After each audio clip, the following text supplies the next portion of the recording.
an old urban residential compound and dealing with an unsanitary environment and inconvenience can be a headache.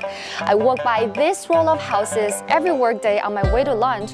Seeing how this place has transformed into a new clean neighborhood within a year can be amazing.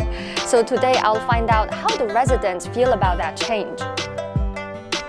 家里的那个上下水，整个那个厕所管道就旧的管道全都拆掉了，地下都打个洞，完了整个换新的。楼道给我们重新粉刷了一下，管线什么也改了改，水管子也都换成新的了，从前都是那种铁的那样子的。我看他们那个施工的材料，好像有那个厚厚的那种隔板似的，一块一块的，然后钉在墙上。冬天我现在觉得比以前暖和一点，我觉得效果挺好的。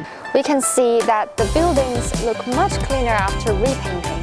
It's also interesting to note that the buildings had no elevators in the past, so the residents living on the top floor had to climb multiple flights of stairs. That problem has been addressed now.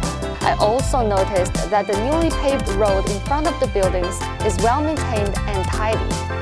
This compound is one of the 53,700 renovated residential compounds in China's urban areas in 2023. Its completion is a result of China's urban renewal regulations.